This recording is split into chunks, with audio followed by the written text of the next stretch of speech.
of administrative notes will be posted on the education portal behind my ARC.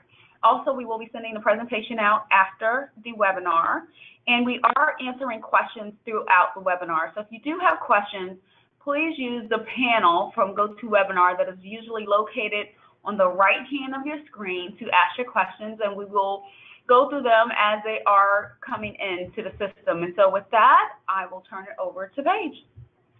Hello, everyone. Thank you for joining today. We wanted to go through some of this with you so that you can understand how the Debit Memo Working Group has been processing through the need for some best practices. So you may have, I'm hoping that you've seen the press release and the actual best practices that are noted listed on the ARC's website. And I'm sure that we can give you the actual link as well in our follow-up. You know, kind of what's the big deal with the best practices? You know, Debit Memo Working Group started in 2013, and we were looking at ways of, you know, making the debit memo process smoother, more efficient, a little more streamlined for all the constituents, and trying, in effect, to truly reduce memo volume. The Debit Memo Working Group, though, didn't really prioritize the best practices as a focal point for them until October of 2016.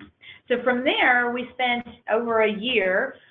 We had airline-only meetings, agent-only meetings, GDS-only meetings, as well as combined meetings and mini conference calls to go through the best practices, outline them, decide what we wanted to include, what we didn't, figure out the wording, and then the entire Debit Memo Working Group end of 2017 in December. So we are really trying to cover all phases of the debit memo lifecycle, and each category in the lifecycle really talks to best practices for whatever stakeholders are really affected in that area, be it airlines, agencies, or GDSs. So what we're trying to be able to do is to make sure we have a recommended set of best practices that will help people come to a common solution. So what if the best practices aren't followed? Are these rules that have to be there, people have to engage in? No, they are not. ARC will not be enforcing these. These are not a mandate. These are definitely guidelines that we have put together to make the process the best that it can be. When we will be benchmarking as are those people really following some of those best practices? Has that benefited us in any way? Are there tweaks that we need to make to the best practices? Because even though this is the first set, we may still be adding or changing some of the items that we've already put in place. There are 4 key areas that we look to focus on, and I think that you'll see that these really encompass everything in the life cycle. There's debit memo communication and training, auditing and ADM issuance, debit memo research, communication, and response, as well as debit memo settlement. So we'll start at the beginning with the communications and training. And one of the things, the big part here is that we want to be effective in resolving memos with the industry. The travel agents with their ticketing capabilities,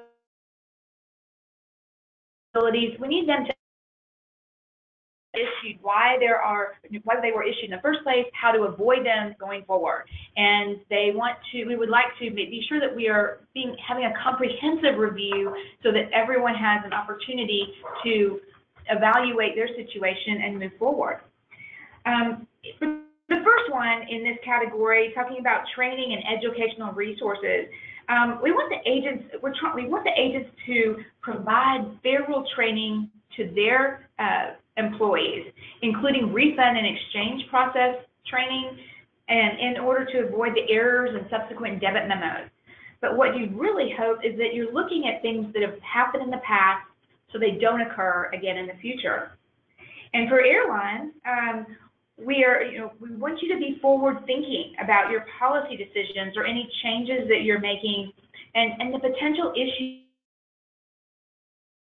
that sounds a little easier than it probably is, because airlines usually are a very large corporation with multiple departments, and trying to get all of them to work together can be difficult.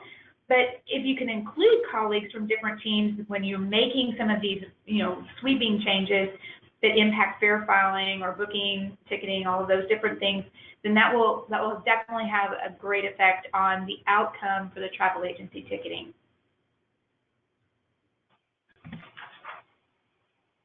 The next section is about contracts.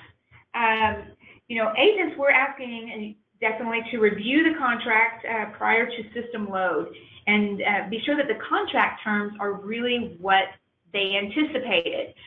Sometimes what's read in the contract and what they load into the system doesn't correspond, and so we've asked them to truly be sure to also issue some testing is what they thought they were supposed to be getting via their contract. And as well for airlines, we're asking, it's really about communication. Be sure that you're, trying not to be super complex, that it's easy to understand, that agents can, easily refer back to their contract if necessary, and that the receipt date and contract effective dates are all well noted on the document.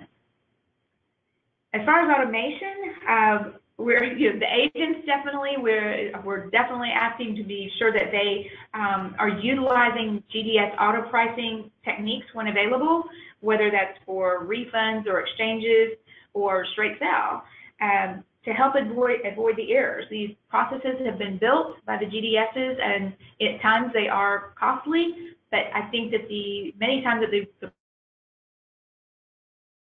preventative and then for the airlines, when you're using an automated category such as Cat 31, and it potentially sometimes does conflict with Cat 16, which is the written verbiage, that we would ask that no memo would be issued in case there is a conflict, because the agency can only, is only looking at one or the other. If they're auto pricing, it's Cat 31.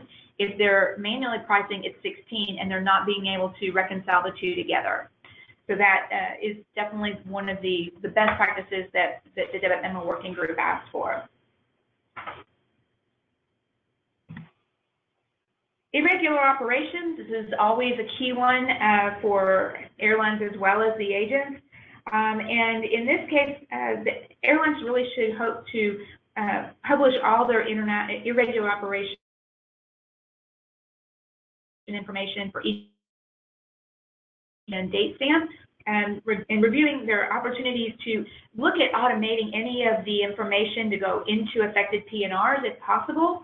I know that not every airline is able to do things like that, but that would be the goal to strive for. Regarding chargebacks, the agents, definitely we're asking them to employ all the best practices of card acceptance and risk management to minimize those chargebacks. As you should know that we have changed Section 6 of the handbook to talk about different ways to avoid the risk of a chargeback, and we are talking with the agents on how to be sure they're employing some of those different opportunities. As well, the airlines, the agencies have really responded well to the pre-notification of a chargeback, so that before the debit memo is actually issued. And so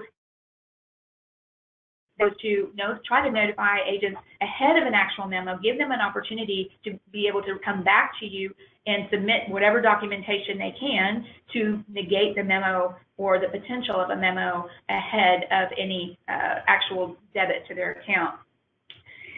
There should be a timeline on those pre-notifications so that the agent clearly understands how long they have to be able to respond in order to avoid a memo coming out the door. And so we do have a question that came in. And so the question is, when will we be able to use Memo Manager to contact an agency prior to a debit memo issuance rather than an email? Okay, that's a great question. And it's one of the things that the Debit Memo Working Group has definitely been asking for as well. Right now, if you are not aware, we are in the middle of a technical manager will be moving to a new platform, just as all of our other systems will. Once that happens, we are hoping to be able to, look to incorporate some further automation and capabilities within Memo Manager, but we can't do anything of that kind of scale until we move it to a new platform. So it is definitely on the radar. It's definitely on our wish list, but we can't do anything major like that until we can move to the new platform. I don't want to put a timeline to it. I hope that we're on the new platform by the end of this year, but, that may not actually come to fruition until the beginning of 19. I just don't know. But I appreciate the question because it's definitely something that so many airlines and agents definitely want. Thank you. And then we do have another question in regards to communication. And so is there a calendar given for handling some deadlines to the agencies? For the chargeback? Just in debit memos in general. There are some timelines that we're going to talk about a little further down the line with regards to response for disputes and things like that. If that was the question, then yes, we'll be covering those here in just a minute. And that would, we think this is. And then also pre-notification. Oh. We provide pre-notification to agencies. We don't have a timeline for pre-notifications today because ARC can't handle those ourselves internally through our system. If it was running through our system, yes, we would probably put a best practice around that. But today we don't have one of those because it's just not something we're involved in at the moment. It has to go via email today. Okay. All right. And please feel free to keep the questions coming. Audit consistency is the next item in the communication and training. For airlines, one of the things that we know that a lot of airlines are using third-party vendors for their audit, and those third-party vendors should definitely have the same education on how to audit a ticket, fares, taxes, contracts, anything that an internal airline auditor would have access to, the external auditor should have access to and should be trained on. If the fare filing information is not available to a third-party auditor, which sometimes it is not, the airline should definitely be working with them to interpret fare rules. I don't think that's a stretch. I think that's probably what most people are doing today, but it definitely was something we wanted to incorporate in the best practice. In regards to waivers, kind of the same goes for both constituents. For agents, are not going to be allowing a verbal waiver, and for airlines, don't offer a verbal waiver. I think many airlines have a web portal that you can go into and offer your waivers, waivers and favors. Other people do it via email. Somehow it has to be in writing with something that is tangible that the agency can provide if necessary.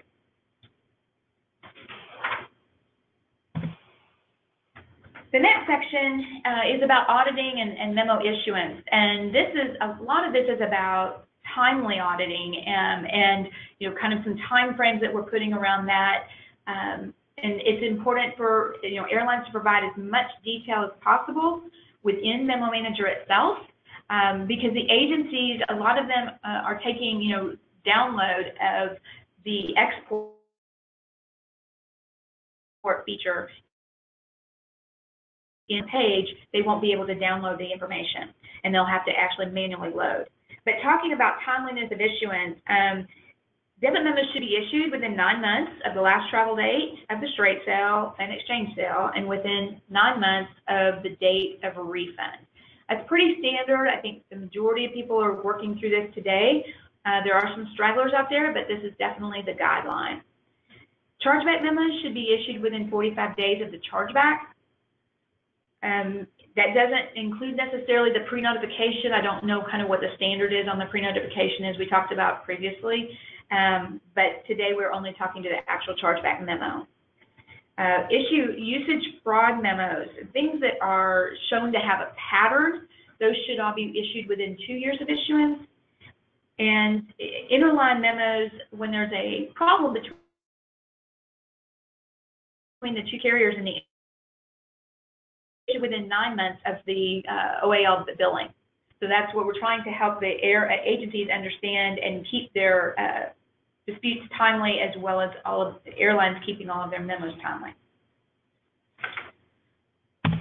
Next page is about, let's see, Memo Manager. And agencies, we've asked them to use Memo Manager for their disputes and all memo-related communication.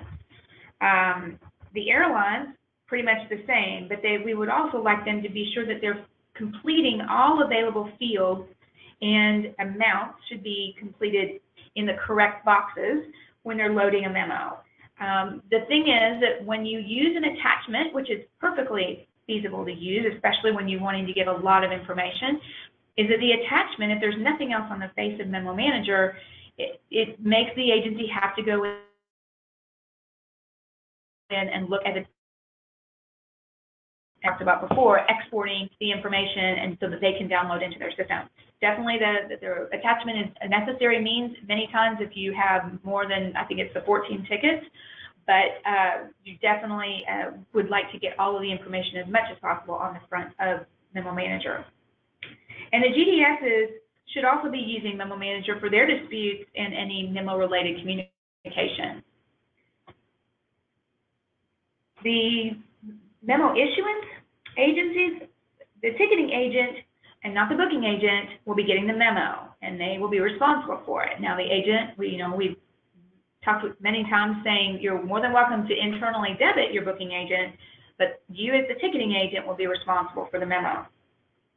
And for the airline, issuing memos to the ARC number that issues the ticket,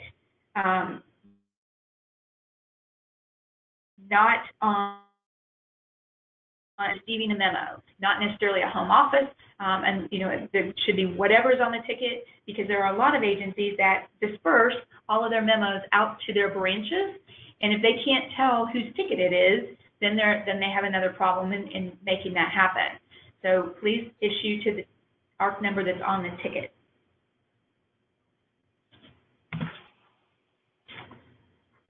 Response timing. For agencies, we want agencies to acknowledge receipt of that memo within 10 business days of issuance.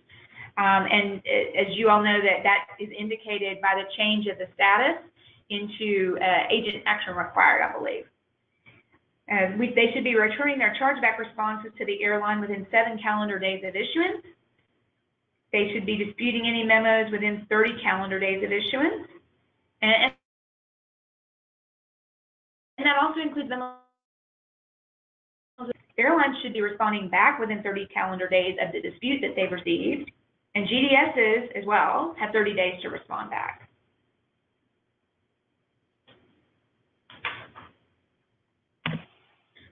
In dispute communication, the agencies definitely should address the specific issue raised in the memo and why the agency feels that the memo is not valid. I think there are many times where maybe they're not understanding, or they're trying to add other information and they don't ever quite get to the point. And so that obviously the preference is to really address specific issues. And airlines for the same. If you're denying a dispute, the airlines and GDSs need to give very clear, concise reasons, but very descriptive responses as to why they're going to be denying the dispute. We certainly don't want to get anything back, nothing else, or memo stands, nothing else. We need to be descriptive and potentially advising what they might be able to give to you that would potentially reduce or eliminate the memo, but we need to be sure that we're being specific with them. And the GDSs, their responses, they usually give a technical response because that's how they're trained. That's what they're looking at, is in the bits and bytes of the fair filing. And that's fine, because that's what your fair filing teams are needing to be able to go back and research themselves. But we've asked the GDSs to also provide a layman's term overall reason why they're saying that the memo is invalid, because the agent, as well as usually the servicing teams at the airlines, don't have that technical background to understand what that means. So it's easier for them to be able to pass the memo, especially at the airline, Airline back to the fair filing, bits and bytes information.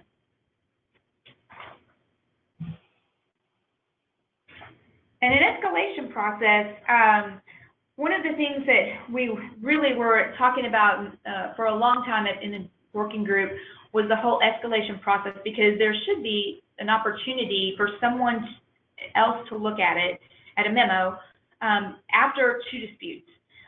If the agency is still disputing the same basic thing after receiving it back twice from the airline, they need at least a second set of eyes to be looking at the memo to understand maybe they're missing the point. Maybe they, actually not giving the correct information.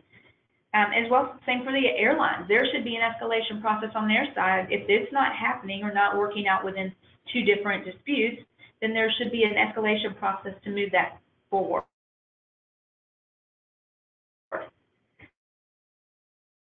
The airlines have the opportunity, and they may adjust their dispute limit number as they feel necessary. The best practice guideline is that there should be, the limit should be set to 3. Because sometimes the first dispute back and forth is truly trying to understand the reasoning for the memo, and there needs to be more opportunity for discussion. And so 3 would be optimum for this option.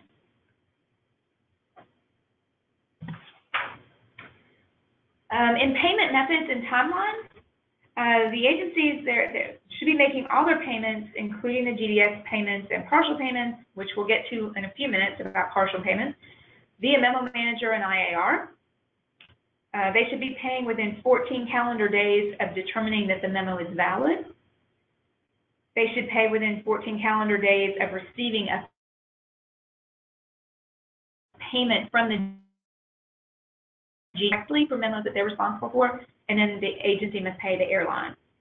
And the agency should also pay they should pay the travel agency within 14 calendar days of accepting responsibility for the memo. So duplicate payments, airlines, if you find that you have a duplicate payment for a particular memo, that you should be issuing a credit within 14 calendar days of receiving that overpayment.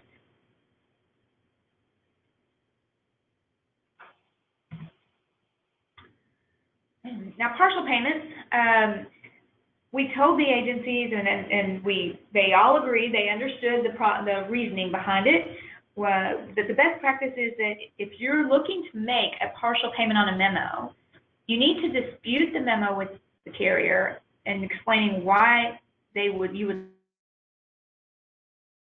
like to make a partial payment. Before you make any partial payment, you have to have agreement from the airline. And the airlines need to adjust those memos that they've agreed to partial payments on and update Memo Manager with the adjusted amount within 2 business days. Because the agency wants to push the button to say pay, but they don't want to have to do it for the full amount. They will need to do it for an adjusted amount. Closing the memos, airlines should be closing memos in Memo Manager within 14 calendar days of receiving payment. So if you got something, either an outside payment or if the IAR payments are not flowing straight through to your subledger accounts, we were asking that you actually go into Memo Manager and close the memos out within 14 calendar days of receiving that payment. And GDSs should be providing to the agencies and potentially the airlines what they feel they're responsible for and what they feel they're not responsible for. There are times, it seems, where it's not quite clear what the GDS will be paying for or will not be paying for in these responses. I think that clear communication is one of the biggest processes that we need to really be sure that we're employing here, so that we don't have any back and forth over a miscommunication. So we do have 2 questions that came in. One is in regards to ARC and VSP. Okay. And so with VSP, they have a process where they auto-collect. With ARC, we don't. Correct. So can you explain more about the differences between those 2 processes? Sure. IATA and VSP have what are called resolutions, which are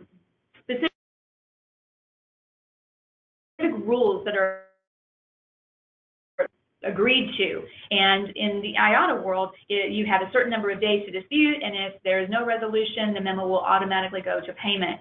ARC does not act that way. We do not have resolutions that mandate payment. We don't have any auto payment type of mechanism, and we're not looking to employ that. It's a different structure for IATA than it is for ARC, and we are planning to stay exactly in our same position. And the next question is, if an agent never responds to a debit memo, is there anything ARC can do to help with generating a response? Not really. There's really nothing that we can do to actually, generate the response. My only thought for an airline that's not getting a response to a memo is to contact the agency directly. Because there may be maybe they're not seeing the memo, that maybe they're not acknowledging. That's why, hopefully you're seeing at least that they're opening the memo and that you know that they have actually reviewed it, because now it's an agent action required. If it's still in new memo status, then they haven't even opened it.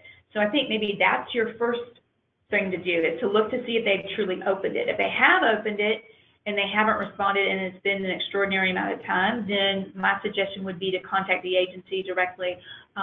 We are working right now on getting all of the agency contact information, and so that will be available. It's not there yet, but we are working on that. Okay. I think really we're just here at the end now, asking for any further questions that you may or may not have. We do have, these are just some of the best practices that I highlighted today for the ArcCorp.com website, and we will send you that link so that you can, if you have any further questions, I'm happy to respond if needed. And while we're waiting for additional questions to come in, just to let everyone know, if you do want access to agency information, we do have general agency information is available on the carrier dashboard today. And we are working on a project, as Paige mentioned, where we're going to provide more detailed role contact information. So for memo manager contact, the chargeback contact at the agency. That is a project that is actually in progress today, and more information on that project will be coming out shortly. And so we do have a couple of questions that have come in. Let me start reading them off.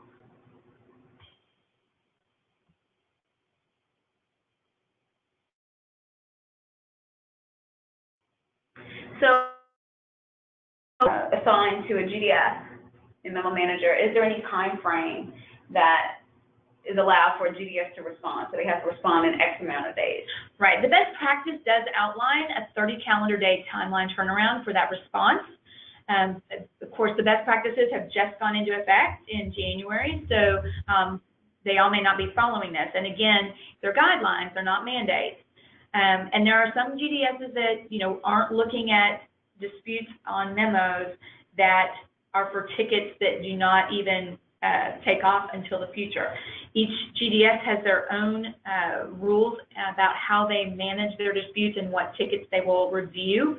And they're diverse. They're very diverse. So unfortunately, we do have a timeline in there, but again, they may not be followed based on that GDS's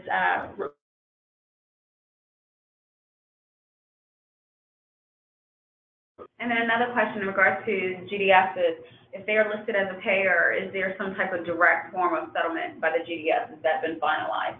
No, it has not been finalized yet. It is definitely something that we have talked about many times at the Debit Memo Working Group.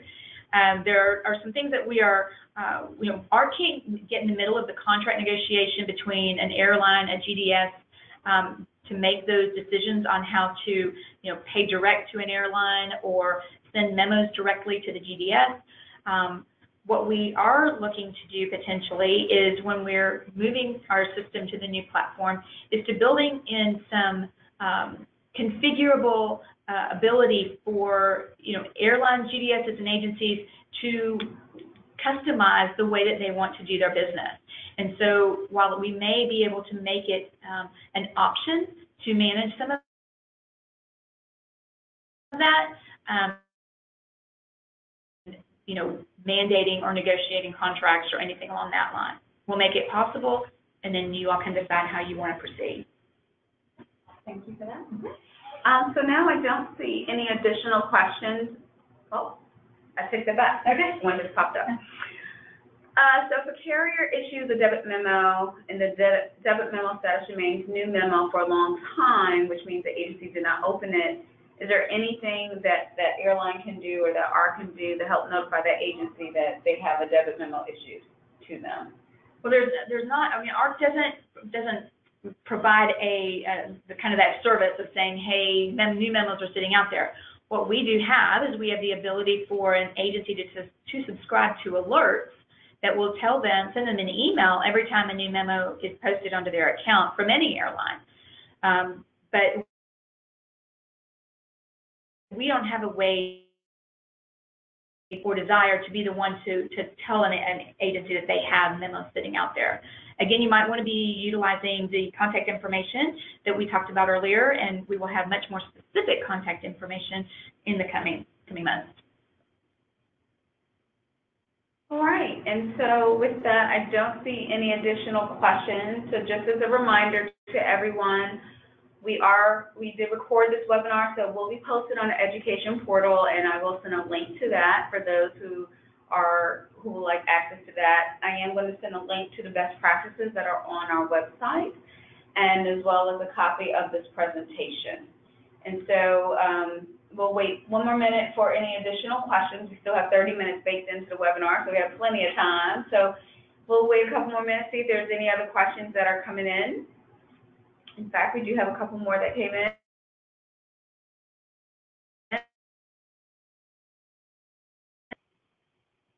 So once a memo is activated, an airline cannot see if the agent has opened it or not. So once they go in, once they have opened it, they can't see any other additions. That's a function that we're looking into. Well, you can see that you can tell by the status that they've opened it and looked at it. If they push it to a GDS for review, usually what they do is they put it into dispute and tell you that they sent it to the GDS for review. But if it's still just in agent action required and there's nothing else, we can't see anything else behind that any further than you can. Okay. And we have received a couple more questions as far as what can airlines do if the agent does not respond to the memo or does not provide a reason for not paying the memo. And again, ARC is not providing that function or that. And we suggest that the airline contact that agency directly in order to receive payment or to ask them in regards to the memo that was issued. So at this time, I don't see any other questions, so everyone gets another 30 minutes back on their calendar. I want to say thank you, Paige, for this wonderful webinar today. Thank you to everyone that joined us today. And again, if you have any additional questions, please feel free to contact myself or Paige. I'll also be sending our contact information with the email following this as well. So with that, take care and have a wonderful day. Thank you.